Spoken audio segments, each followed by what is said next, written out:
Hello, all my RC people. How are you doing today? I hope you're doing great. So it's that time of year again. We have reached the holiday season, and I will be reviewing these toy grade trucks off and on all the way up to Christmas. And today we have the new Bright Grave Digger, and this thing is, what are they calling it? The Freestyle Force. And this thing is supposed to do a lot of tricks, unlike some of the other New Brights I've owned, which were super basic. Started off by looking how squishy these tires are. And that's unusual out of a New Bright. But it's supposed to be able to do nose wheelies, flips, 360 spins, and it's supposed to be able to balance on its front and rear wheels by itself. So I'm going to get this thing out. We're going to have a look at it. It seems to be a pretty good looking little vehicle, really. And it's got a lot more weight to it than other New Brights I've owned in the past. That tells me there's some electronics in there. So we have returned. I have it unboxed. It was really simple. There's just two plastic keys to turn in the rear of the vehicle and two on the back of this, and it popped right out. You will need two AAA batteries. All you have to do is use a small screwdriver or something to depress that and slide down. And this radio does have two stunt modes. You can see it's on right now. Turn this power off. And you got mode 1, mode 2, so beginners and advanced. And then you have all these other little buttons around here that are supposed to make it do stuff. So, let's see, does this thing, I know it has a USB, which should be stored down here. You slide that forward, and then you got your USB charger in there. You want to make sure you have your vehicle off when you charge it. I do not know if there's any charge from the factory. We'll turn it on and find out. Yeah, it looks like there is. Oh, running over canoes here. Whoa. You get the instructions out of the way. All right, so you hold in this button here on the top, and that makes it go in the nose wheelie, which is a lot easier to control than you would think it would be. And now that it's in that, it's staying up there by itself. Oops. Till I let go of it. There it is. So it's staying there all by itself just by holding that button in. Hands completely off the controller. So let's, we should just be able to hit forward and backwards and drive it around. Alright, I am absolutely wreaking havoc upon my desk, so let's take this thing outside and see what we can get done with it. I think it's Monster Jam time.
So we have returned from the test, and I did not take it easy on it. This thing is all scratched up, beat up, and it took the abuse pretty good, even though it doesn't have any suspension of any kind. It does drive like a tank, so that makes steering a little bit different.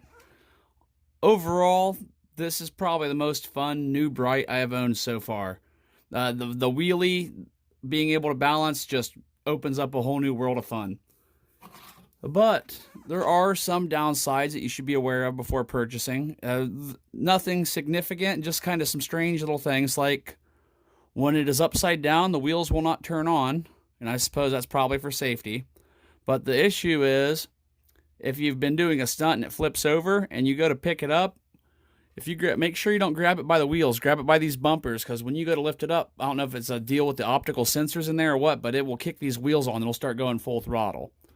And the other issue is, after you've done something like a jump and it lands off canter, that sensor, for some reason, tells it to go full throttle forward, and it will go full throttle forward for probably 10 to 15 feet before it shuts down. So be aware you need some open space to run this, because if you try to run it indoors, it's probably going to take off into cabinets and everything else. But overall, really cool little truck. I think that if you got this for your child, grandchild, or even yourself, you'd probably have fun. It put a smile on my face, and I drive trucks that cost a whole lot more than this. That's not always about the price. It's a lot for me. It's about the fun. So I hope you enjoyed this review of the Freestyle Force Grave Digger Monster Jam crazy truck. It's a lot of fun, so check it out.